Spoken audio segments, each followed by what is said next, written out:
पनि हार्दिक अनुरोध गर्दछौं। भित्र हामीले यहाँहरूलाई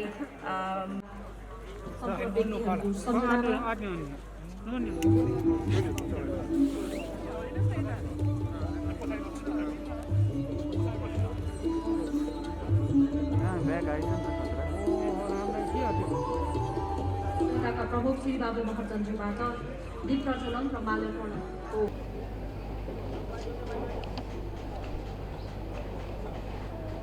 प्रमुख अतिथि सम्माननीय प्रधानमन्त्रीज्यू, विशेष अतिथि माननीय मन्त्रीज्यू चाहिँ सानो बनाइयो भने के हुन्छ भने चिजबिजले खस्ने चिजबिजले लाग्ने सम्भावना एकदम कम हुन्छ। चिजबिजले लाग्ने सम्भावना हुन्छ र मेन इन्जुरी चाहिँ के हो भने यो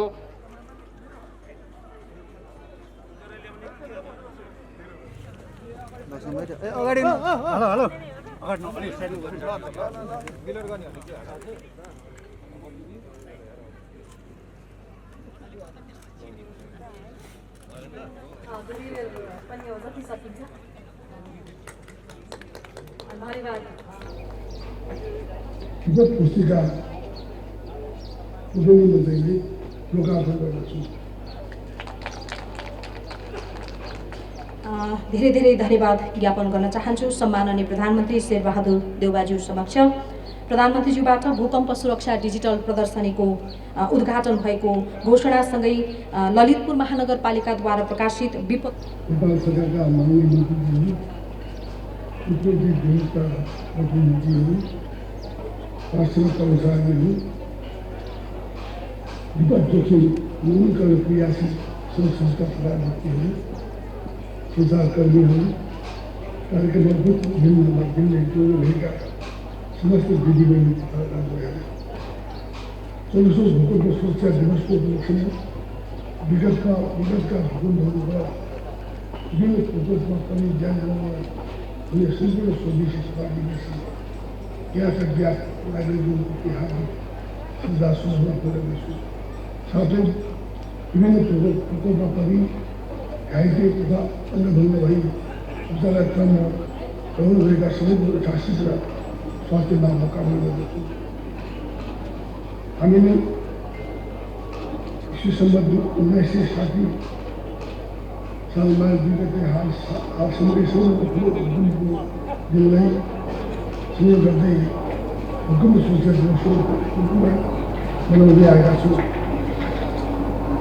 यस वर्ष कोभिड-19 महामारी प्रस्तुत त्रासदीबीच यो दिवस सांस्कृतिक कार्यक्रम प्रारम्भ गरी मनाइरहेका छौँ। भूकम्पीय सचेतना सुरक्षित संरचना भन्ने मूल नाराका साथ मनाउन लागेको यस वर्षको भूकम्प सुरक्षा दिवसले भूकम्पबाट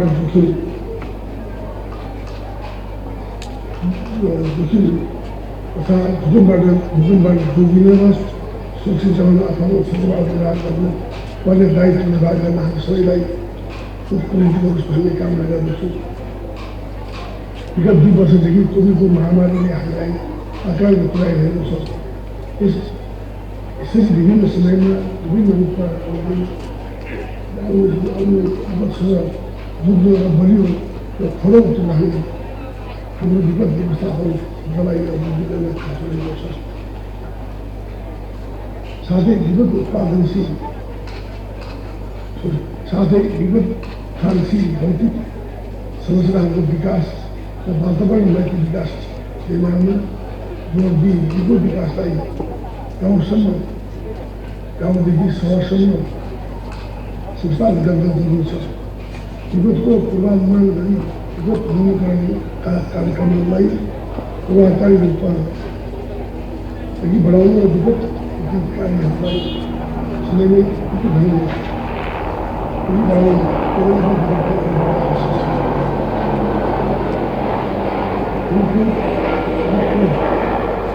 आर्थिक विकासका लागि रूपान्तरणकारी योजनाहरूको निर्माण जसरी भए पनि ठुलो परियोजनाहरूको निर्माण गर्दा वातावरणमा सकेसम्म कम क्षेत्रदेखि दिगो विकासमा सफलता हुने गरी व्यवस्था मिलाउन म सबैलाई अनुरोध गर्न चाहन्छु। विभिन्न प्रकारका उद्योगहरूको उच्च जोखिममा रहेकोले विगत उत्पादनशील पूर्वाधार निर्माणमा जोडिनु आवश्यक छ।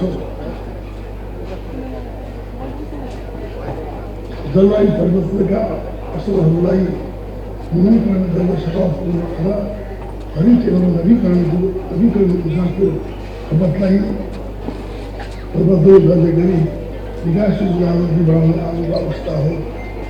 आज हामी सुरक्षित योजनाबद्ध महत्त्वको प्रतिबद्धतात्मक निर्माण पुनर्निर्माणमा लाग्नुपर्ने खालको छ।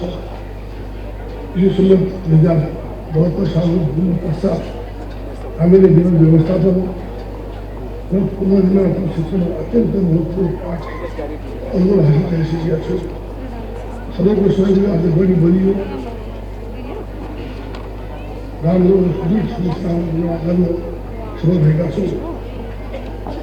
भूकम्प प्रतिरोधी भवन निर्माणको क्षेत्रमा हजारौँ सङ्ख्यामा दक्ष जनशक्ति निर्माण भएको छ। विगत व्यवस्थापनको सुरुमा विगतका असर र पुनर्निर्माणमा गरिएका प्रयास र अनुभवबाट पाठ सिकेर भावी दिनमा अगाडि बढ्न उद्यमी हुन्छ। त्यसो त हालसम्मका अनुभव र प्रयासलाई राष्ट्रिय पुँजीको रूपमा सुरक्षित राख्ने भविष्यमा विभिन्न व्यवस्थापन उद्धार प्रतिकार्यमा हामीले प्रभावकारी तवरले प्रयोग गर्नुपर्ने हुन्छ। विगतको अनुभव र पाठलाई दीर्घस्थायी बनाई दक्ष जनशक्तिको सेवालाई आवश्यक परेको बेला तत्काल उपयोग गर्न सक्ने गरी आवश्यक प्रबन्ध मिलाइराख्न म सम्बन्धित निकायहरूलाई गर्न चाहन्छु। संविधानले विगत व्यवस्थापनको संवेदनशीलता प्रस्ताव गरी तीनवटै सरकारको साझा अधिकारको सूचीलाई यसमा समावेश गरेको छ। यसैले विगत व्यवस्थापनको क्षेत्रमा तीनै तहको सरकारले आपसी समन्वय सहकार्य र पारस्परिक सहयोग गरी कार्य गर्नुपर्ने कुरा उल्लेख गर्दछ। भूकम्पको आफैमा समस्या विपत्तिको समाधान भयो। यसमा हाम्रा कमजोर संरचनाहरू अव्यवस्थित सहयोगीकरणहरू विशेष अवरोध उपरान्त सार्वजनिक होसिया निर्भर संरचनाहरू गर्दा भूकम्पीय जोखिम न्यूनीकरण गर्न सुरक्षित भवन निर्माण गर्नुपर्ने हुन्छ। यसका लागि राष्ट्रिय भवन संहिता परिपालन गरी भवनको नयाँ डिजाइन स्वीकृति र दिशा सम्बन्धीको गुणस्तरीय भवन निर्माण गर्न सकिने गर्न स्थानीय तहले प्रभावकारी भूमिका खेल्ने आवश्यक छ। नेपालले विगत भूमिकरण तथा जलवायु सम्बन्धी अन्तर्राष्ट्रिय स्तरमा गरेका संविधान अनुरोध तथा प्रतिबद्धतालाई हाम्रो राष्ट्रिय कानुन नीति तथा संरचना प्रतिबद्ध गर्दै प्रभावकारी कार्यान्वयन गर्न आवश्यक छ। विगत जोखिम न्यूनीकरण तथा व्यवस्थापन ऐन 2047 को प्रभावकारी कार्यान्वयनका लागि तीनै तहका सरकारबीच अन्तर आबद्धता र सहकारी आवश्यक छ। सबैको सहकारीमा विगत उत्पादनशील समाज निर्माण गर्न सम्बन्धी सबैलाई हार्दिक आह्वान गर्दछु। प्राकृतिक विपद विपदले राजनैतिक भूगोल सीमालाई लागेर एकभन्दा बढी मुलुक र भूभागमा एकैसाथ प्रभावित गर्न सक्छ। यसर्थ ठुला र विनाशकारी विगतमा मानवजातिको रक्षाका लागि मात्र होइन अन्तर्राष्ट्रिय स्तरमा सहकारी सहयोगको आवश्यकता पर्दछ। यस सन्दर्भमा जलवायु परिवर्तनले दिनानुदिन प्रभावित हुँदै जान थाल्नु समुद्र हिमालय पर्वत श्रृङ्खलालाई समेट्ने गरी पूर्ण दक्षिण एसियाली क्षेत्र दक्षिण पूर्वी एसियाली क्षेत्रसहित विगत जोखिम न्यूनीकरण र पश्चातको प्रतिकार्यमा सहकारीका लागि नेपालले आवश्यक पहल गर्ने लिनुपर्छ भन्नेमा लागेको छ। अन्त्यमा आजको दिवसले भूकम्प बाढी पहिरो लागि महामारी लगायतका विभिन्न रूपबाट सचेत र सुरक्षित रहन हामी सबैलाई प्रेरणा प्रदान गरोस् भन्दै 24औं भूकम्प सुरक्षा दिवसको अवसरमा विपद व्यवस्थापनको क्षेत्रमा कार्यरत सबै राष्ट्रिय अन्तर्राष्ट्रिय सङ्घ संस्था व्यक्ति निकाय समुदाय लगायत सबैलाई शुभकामना दिन चाहन्छु। धन्यवाद। आज 2078 साल माघ 2 गते हामी 24औं भूकम्प सुरक्षा दिवसमा सहभागी भइरहेका छौँ। And there is a clear role for local people to play in making their communities safer and better. त्यति गर्दै गर्दै पनि अहिले भूकम्पको जोखिम न्यूनीकरणको सन्दर्भको कुरा गर्दै गर्दा हामी 24औं दिवस मनाइरहेका छौँ। यही बीचमा अर्को ठुलो भूकम्प 72 सालमा हामीले बेहोरी पनि सकेका छौँ। हामीले सिक्ने भनेको सायद भूकम्पबाट के सिक्यौँ र भविष्य हामीले यो सिकाइबाट के गर्छौँ भन्ने कुरा नै महत्त्वपूर्ण कुरा होला। त्यसका लागि हाम्रै जीवनकालमै घटेको महत्त्वपूर्ण घटना 72 साल वैशाख 12 गतेको भूकम्प हो र त्यस पछाडिका साना ठुला प्राकम्पनहरूका त कुरा खासै हिसाबै गरिएन। यो भूकम्पले हामीलाई 2-3वटा कुरा सिकायो। एउटा त भूकम्प आफैले अथवा यस्तो विपद आफैले जोखिम सिर्जना गर्दैन। भूकम्पको सन्दर्भमा यो मानवीय हिसाबले खडा गरिएका भौतिक संरचनाद्वारा मानवीय जीवनलाई जोखिम सिर्जना गरेको छ। त्यसो हो भने त्यस्ता संरचनाहरू कसरी सुरक्षित बनाउने भन्ने कुरा आजको दिनमा हाम्रो सायद चुनौती हो। त्यसो गर्दै गर्दा घर मात्रै सुरक्षित अथवा बिल्डिङ कोड लागू गर्ने, भवन मापदण्ड लागू गरेर बनाइएका घरहरू मात्रै सुरक्षित हुन्छन् भनेर यदि भन्दै गर्ने हो भने सायद फेरि हामी त्यसको भूगोलको कुरा गर्दैनौँ। कस्तो भूगोल सुरक्षित छ भन्ने कुरा पनि गर्नुपर्छ होला। जसले गर्दा कुन ठाउँ भूकम्पीय हिसाबले अथवा अरू प्राकृतिक प्रकोपका हिसाबले जोखिमपूर्ण छ भन्ने कुरालाई हामीले सेटलमेन्टको हिसाबले सोच्नुपर्ने देखिन्छ। त्यसैले सिमेन्ट र छड लगाएर भूकम्पका केही बिल्डिङका केही कोडहरू लागू गरेर बनाइएका घर मात्रै सुरक्षित हुन्छन् भनियो भने सायद हामीले आज यो निष्कर्ष गलत निकाल्छौँ। त्यसैले कस्तो ठाउँमा घर बनाउँदैछौँ भन्ने कुरा पनि त्यत्तिकै महत्त्वपूर्ण कुरा हुन्छ। अर्को कुरा सहरीकरण भएका घना बस्ती भएका ठाउँहरूको कुरा गऱ्यौँ भने हामीले सुरक्षित घरको त कुरा गर्दैछौँ। भूकम्पीय जोखिमलाई न्यूनीकरण गर्नको लागि र नभत्किने घर बनाउने कुराको लागि हामीले भवन संहिताको मापदण्डको कुरा गर्दै गर्दा इनकेस त्यस्तो कुरा भयो भने सुरक्षित हुने ठाउँ कहाँ हो त? सहरभित्रका खुला स्पेसहरू छन् कि छैनन् भन्ने हो भने आज सार्वजनिक हिसाबले रहेका खुला स्पेसहरूलाई हामीले कमर्सियल पर्पजबाट अथवा अरू विभिन्न हिसाबले खोलाका किनार पनि भजन मण्डलीको नामबाट कब्जा हुन छोडेका छैन। त्यसकारण खुला क्षेत्रहरू, इभ्याकुएसन सेन्टरहरू त्यसको बारेमा हामीले सोचेकै छैनौँ र अहिले यस्तो कुरा गरेकै छैनौँ। त्यसकारण यी विषयहरू हाम्रो प्लानिङमा आउनुपर्छ। प्लानिङमा आयो भने मात्रै बल्ल कार्यक्रममा हामीले कसरी प्रभावकारी बनाउने भन्ने कुरा हुन्छ। त्यसैले काठमाडौँ उपत्यका या काठमाडौँ जस्तै ठुला महानगर, उपमहानगरपालिकाहरूको सन्दर्भमा भवन संहिता, भवन मापदण्ड, भवन कोडको कुरा एउटा कुरा हुन सक्छ। तर त्योभन्दा अरू भिरालो परेका, गहिराइमा भएका, डुबानमा पर्ने सम्भावित बस्तीहरूका बारेमा सेटलमेन्ट, रिसेटलमेन्ट हामीले कस्तो ठाउँमा गर्ने भन्ने कुराको पनि सायद हामीले मापदण्ड बनाएर अगाडि बढ्नुपर्छ होला। र सँगसँगै जहाँ घना बस्ती छ, जहाँ एकदम डेन्स पपुलेसन छ, त्यस्ता ठाउँमा इभ्याकुएसन सेन्टरहरू कसरी निर्माण गर्ने? हामी खाली ठाउँ देख्यौँ कि भवनै बनाउने, बिल्डिङै बनाउने, यो अभ्यासबाट पनि गइरहेका छौँ। त्यो कसरी गर्ने भन्ने कुराका लागि पनि सायद सोच्नुपर्छ होला भन्ने लाग्छ। र यो सन्दर्भमा अहिले यति कुरा गर्दै गर्दा 2-3वटा कुरामा मैले सामान्य ध्यान आकर्षण गराउन चाहन्छु। भवन संहिताको हिसाबले त ललितपुर महानगरपालिका सबैभन्दा पहिले यसलाई लागू गर्यो। यसको लागि महानगरपालिकाका प्रमुखसहित यसको सबै टेक्निकल टिमलाई धन्यवाद दिन चाहन्छु।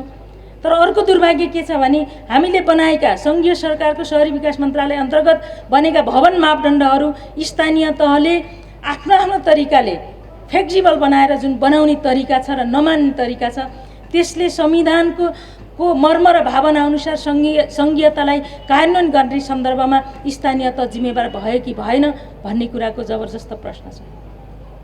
सङ्घीय संविधानसँग बाजिएको हदसम्म बनेका ऐनहरू खारेज हुन्छन्।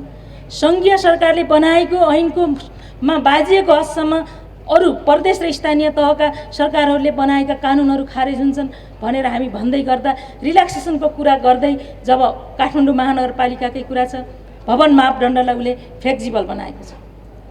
यद्यपि त्यसका बारेमा थुप्रै प्रश्नहरू छन् र त्यसलाई हामी पुनरावलोकन गर्ने ठाउँमा नै छौँ। त्यसकारण नमानेर पुनरावलोकन गर्ने कि यसबाट समस्या आए त्यसकारण यसलाई बदलौँ भन्ने कुरा गर्ने भन्ने बारेमा पनि एक अर्कोको बिचमा सङ्घीयताको मर्म र भावना अनुसारको जुन कोअर्डिनेसन गरेर काम गर्ने कुरा छ यसमा पनि अभाव देखिन्छ र आगामी दिनमा सङ्घीय सरकारले गरेका कार्यक्रमहरू र बनाएका कानुनहरूलाई स्थानीय तहले सङ्घीयतामै सङ्घीय कानुन र संविधानलाई कम्प्याटेबल हुने गरी त्यसलाई रिभ्यू गर्नुपर्ने आवश्यकता देखिन्छ। यति गऱ्यौँ भने सायद हामीले आज हामी जति पनि यो अभियानमा छलफलमा अथवा यी दिवसहरू मनाउन जति संवेदनशील छौँ त्यत्तिकै संवेदना हाम्रा कार्यक्रमहरूलाई कार्यान्वयन गर्ने ठाउँमा पनि हुनुपर्छ भन्ने लाग्छ। त्यस्तो गर्यो भने बल्ल यो सबै पक्षहरूले सँगसँगै काम गर्यो भने केही न केही यसको प्रभाव हुन्छ भन्ने पनि लाग्छ मलाई। त्यसो गर्दा आगामी दिनमा नेपाल सरकारले भूकम्पबाट जति पनि क्षति भयो, अहिले हामी 5 वर्षमा घर बनाइसकेका छौँ। कतिपय अझै निजी लाभग्राहीको घर बनाउन बाँकी छ विभिन्न कारणले, त्यसको पनि चैत मसान्तसँग बनाएर सक्ने कुराको दायित्व सरकारले लिएको छ, शहरी विकास मन्त्रालय अन्तर्गत छ र त्यसमा हामी कमिटेड छौँ। अब घर त बनाउँदैछौँ, बाँकी के गर्ने? अब सम्भावित पश्चिमतिरको केही जोखिमका कुराहरू छन्, यो जहाँ पनि हुनसक्छ। अब यस्ता कमजोर घरहरूलाई अब 78को सेन्ससले दिने डाटाका आधारमा पनि हामीले भोलि विश्लेषण गर्न सक्छौँ। कमजोर घरहरूको परबलीकरणको कुरा पनि छ। त्यसो हो भने आगामी आर्थिक वर्षमा हामीले कमजोर घरहरूलाई आइडेन्टिफाई गरेर त्यो सिबिएसले दिएको डाटालाई हामीले हेरेर त्यसका आधारमा घरहरू परबलीकरण गर्ने कार्यक्रमहरूलाई अगाडि बढाउनुपर्छ। त्यो कार्यक्रम इन्डोर्समेन्ट गर्नुपर्छ भन्ने मलाई लाग्छ। र काठमाडौँ उपत्यकाभित्र कम्तीमा 10-12 ठाउँमा ठुला एकदम घना बस्तीभित्र ठुला ओपन इभ्याकुएसन सेन्टरहरू बनाउनुपर्छ। उदाहरणको लागि शहरी विकास मन्त्रालय अन्तर्गत बन्दै गरेको प्रदेश प्रमुख र मुख्यमन्त्रीहरूको काठमाडौँ स्थित सम्पर्क कार्यालय र मन्त्रीहरूको मन्त्री क्वार्टर निर्माण हुने कार्य अन्तिम चरणमा छ। त्यसपछि पुरानो मन्त्री क्वार्टर यहाँ अब फेरि यस्तो ठाउँमा फेरि आएर अर्को कुनै संरचना बनाउनुभन्दा यसलाई खुला स्पेस बनाउने कि त्यहाँ कृषि विभाग र आन्तरिक राजस्व कार्यालय लगायतका केही सरकारी कार्यालयहरू छन् र त्यहाँ हरिहर भवन पनि छ। हरिहर भवनको पुनर्निर्माणको काम अगाडि बढेको छैन। त्यो ठाउँ हामीले ओपन स्पेसको हिसाबले निर्माण गर्न सक्छौँ। बानेश्वरको हाइटतिर मिन भवनतिर यातायात व्यवस्था विभागको बाहिर दायाँ बायाँ अथवा नापी विभागको दायाँ बायाँतिर ओपन स्पेस क्रिएट गर्ने हो कि बानेश्वर चोकलाई फराकिलो बनाउने हो कि लोयनचौर आसपासतिर केही इभ्याकुएसन सेन्टर बनाउने हो कि यस्ता चिजहरूमा पनि हामीले अब ध्यान दिनुपर्ने देखिन्छ। जहाँ यस्ता खुला ठाउँहरूमा हामी राखेनौँ भने भोलि सम्भावित जोखिमबाट जीवनको रक्षा गर्न सक्दैनौँ। हामीले डेमोमा त हेऱ्यौँ घोप्टो परेर यसो गऱ्यो भने हुन्छ भनेर। यो भने चाहिँ आपतकालीन अवस्थामा 72को भूकम्पको कथा के छ भने टेबल मनी अथवा यस्तोमा बस्यो भने भूकम्पबाट जोगिन सकिन्छ भन्ने शिक्षा नानीहरूले पाएको कारणले भूकम्प जाँदै गर्दा बच्चाहरू घरभित्र छिर्ने अवस्था पनि भयो, बाहिर खेल्दै गरेका नानीहरू। त्यसकारण शिक्षा कुन अवस्थामा दिने भनेर त्यो कन्डिसनल हुनुपर्छ। प्रचारहरू पनि हाम्रा कन्डिसनल, कस्तो शर्तमा कस्ता उपायहरू अवलम्बन गर्ने भन्ने कुराहरू पनि दिनुपर्छ भन्ने जस्तो लाग्छ। र भूकम्पीय जोखिमलाई न्यूनीकरण गर्ने सन्दर्भमा मात्रै होइन, प्राकृतिक प्रकोप विभिन्न खालका प्रकोपहरूलाई न्यूनीकरण गरेर त्यसबाट मानव जीवन र धनजनको रक्षा गर्नको लागि हामीले कम्प्रिहेन्सिभ हिसाबले नै प्रोग्रामको हिसाबले सोच्नुपर्छ। हामी अहिले भूकम्पको कुरा गर्दा घरको परबलीकरणको कुरा गर्दैछौँ, आगलागीको कुरा गर्दा के भन्छौँ त? बाढी पहिरोको कुरा हुँदा हाम्रो अर्को के कुरा हुन्छ? यी यस्ता कुरा चाहिँ सरकारले सँगसँगै सोच्नुपर्छ र काठमाडौँ उपत्यकामा ओपन स्पेस क्रिएट गर्ने हिसाबले केही न केही कुरा सोच्नुपर्छ भन्ने मलाई लाग्छ। त्यसो गऱ्यौँ भने अहिले सरकारले हामीले निर्धारण गरेको बिल्डिङ कोड यसलाई केही फेरबदल गर्नुपर्ने, यसलाई सरलीकृत गर्नुपर्ने कुरा छ। मापदण्डका बारेमा केही हेरिनुपर्ने विषयहरू छ। सँगसँगै सिमेन्ट र छडले जति तला पनि घर सिमेन्ट र छड हालिसकेपछि जस्तो ल्यान्डस्केपमा पनि घर हुन सक्छ र त्यो बलियो हुन सक्छ भन्ने हाम्रो सोचाइ र माइन्डसेटलाई पनि सँगसँगै परिवर्तन गरिदिनुपर्छ। त्यसको राम्रो उदाहरण हो दोलखाको चरीकोटतिर हामीले कस्ता घरहरू देख्दै थियौँ, त्यहाँबाट पारेको जोखिमको कुरा हेरौँ।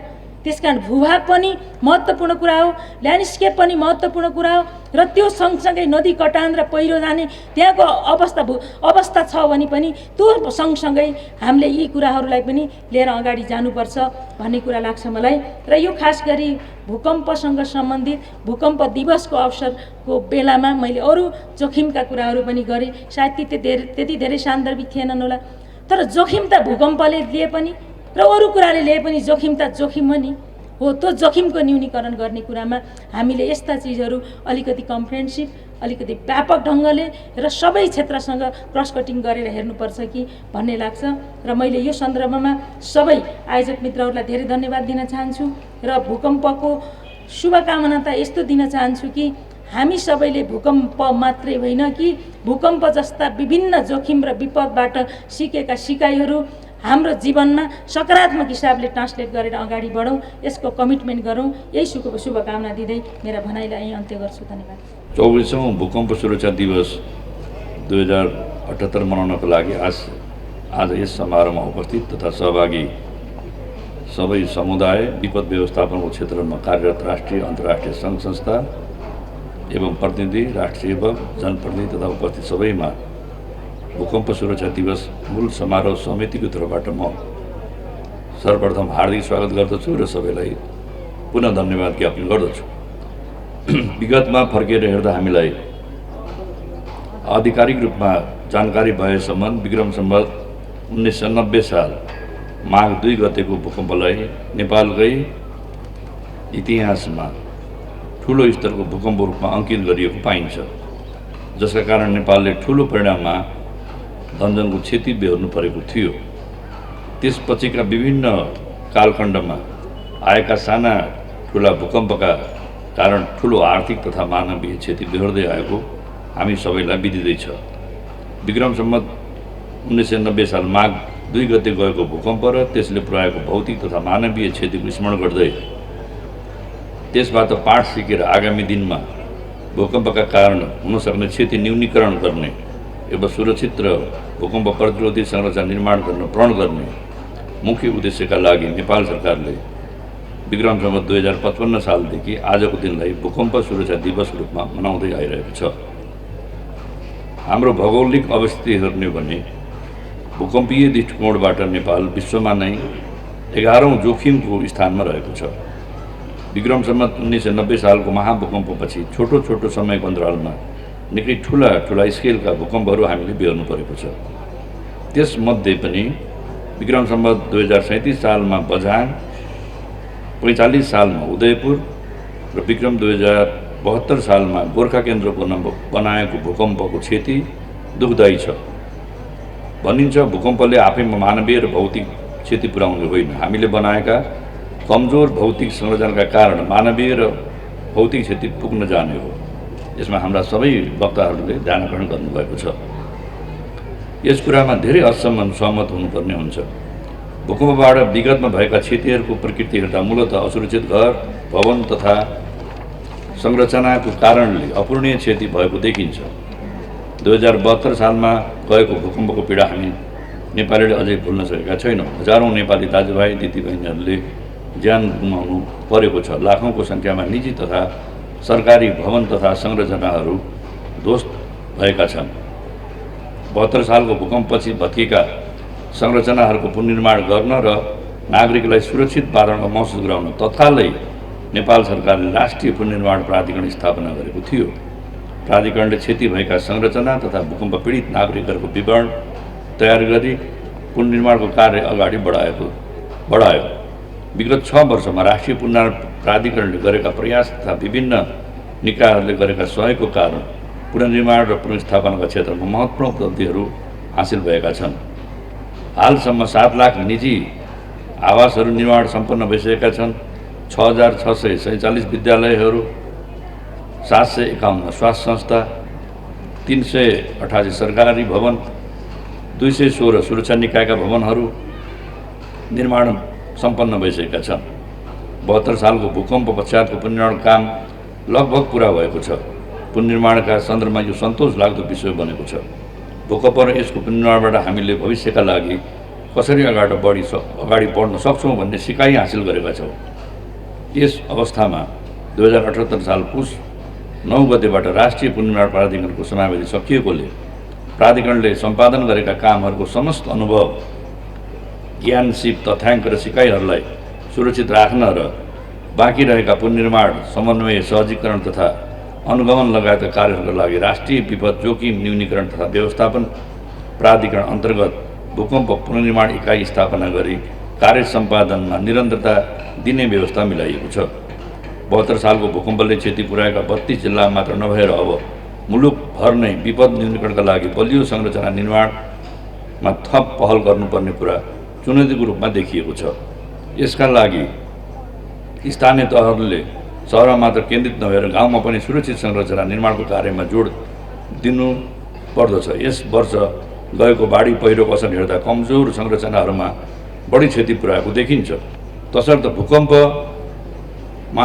मात्रामा नभएर सबै प्रकारका विपदहरूको जोखिम न्यूनीकरण गर्न बलियो घर निर्माणमा प्राथमिकता दिनुपर्ने हुन्छ। यसका लागि नेपाल सरकारले मुलुकभरका सबै विद्यालय, स्वास्थ्य संस्था र सरकारी तथा सार्वजनिक भवनको स्ट्रक्चरल इन्टिग्रेटेड एसेसमेन्ट कार्य अगाडि बढाएको छ। यस्ता ठुला विपदलाई डिजास्टर रिस्क फिनान्सियल एसेसमेन्ट गरी विपद व्यवस्थापनमा बिमाको प्रयोगलाई प्राथमिकता दिँदै जोखिमलाई नीति क्षेत्रसँग साझेदारी गरी अघि बढाउनको लागि तयार गरिएको रणनीति छिट्टै नै कार्यान्वयनमा ल्याइनेछ। राष्ट्रिय तथा अन्तर्राष्ट्रिय स्तरमा गरिएका असल अभ्यासहरूको अनुकरणबाट भविष्यका लागि हामीले जोखिम न्यूनीकरणका कार्यहरू अगाडि बढाउन सक्छौँ। विपद जोखिम न्यूनीकरणका लागि सेन्डाई फ्रेमवर्क, दिगो विकास लक्ष्य तथा पेरिस सम्झौता लगाएका अन्तर्राष्ट्रिय अनुबन्धहरूले तय गरेका प्राथमिकता र लक्ष्यलाई आधार मानेर नेपालको सन्दर्भमा हाम्रा सबै प्राथमिकता एवं लक्ष्यहरू तोकी सो अनुसारका कार्यहरू गर्नुपर्ने महसुस गरी नेपाल सरकारले आर्थिक योजना, दिगो विकास लक्ष्यको स्थानीयकरण, विषयगत नीति तथा कानुनहरू निर्माण र विभिन्न संरचनाहरूको तहगत रूपमा स्थापना गरी अगाडि बढाइसकेको छ। अब यी कार्यहरूको पूर्ण रूपमा कार्यान्वयन गर्न हामी सबै एकजुट हुन आवश्यक छ। यसका लागि भूकम्पीय सचेतना र संरचनाहरूको सुरक्षित निर्माणका लागि नगरपालिका तथा गाउँपालिकाहरूले महत्त्वपूर्ण भूमिका खेल्नु पर्दछ। नेपाल सरकारबाट जारी गरिएको भवन निर्माण संहिताको पूर्ण कार्यान्वयन गर्नु पनि उत्तिकै जरुरी छ। नेपालले विपद जोखिम न्यूनीकरण तथा व्यवस्थापन ऐन 2074 लागू गरेको छ। ऐनले निर्देशन गरे बमोजिमका नीति तथा कार्ययोजना समेत आइसकेका छन्। रणनीतिक कार्ययोजना कार्यान्वयनका लागि कार्यढाँचा अन्तिम चरणमा पुगेको छ। यस ऐनले व्यवस्था गरेको राष्ट्रिय विपद जोखिम न्यूनीकरण तथा व्यवस्थापन प्राधिकरण गठन भएर त्यसले काम गरिरहेको छ।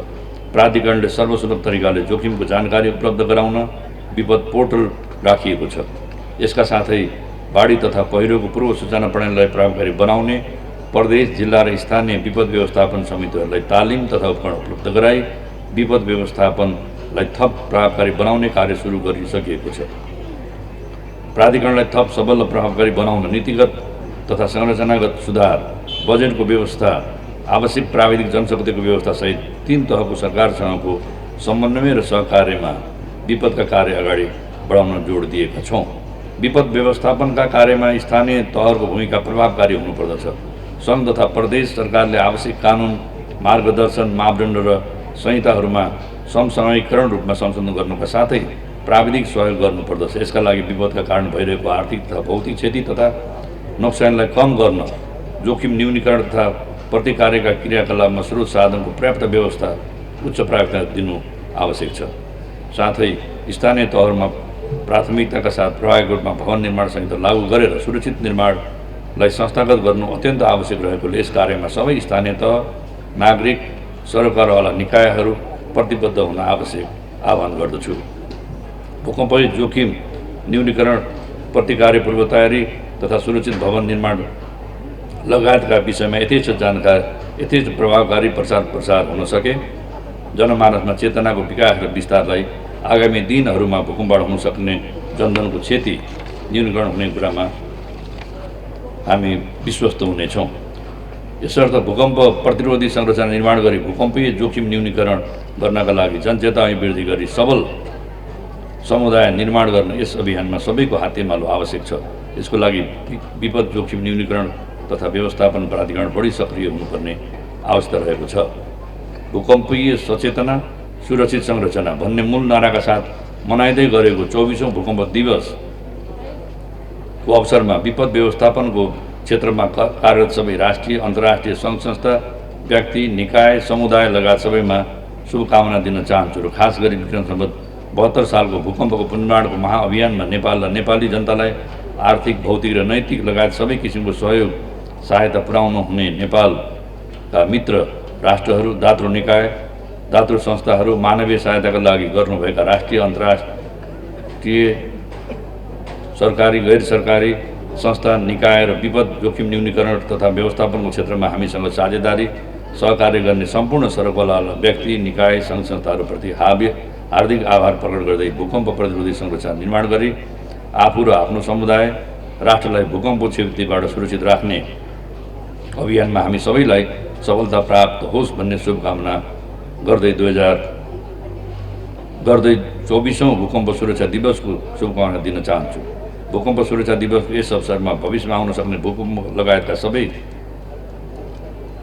विपदजन्य घटनाका कारणले हुन सक्ने जनधनको क्षति न्यूनीकरण गर्न हामी सम्पूर्ण नेपालीहरू एक ढिक्का भएर लागि पर्नु जरुरी छ। यसको लागि नेपाल सरकार तर्फबाट प्रतिबद्धता व्यक्त गर्दछु। साथै हाल कोभिड-19 को महामारीले एक प्रकारको विपदको रूप लिएको हुँदा यहाँहरू सबैलाई नेपाल सरकारले तोके बमोजिमको स्वास्थ्य मापदण्ड पूर्ण रूपमा पालना गर्नुहुन समेत विनम्र अनुरोध गर्दछु।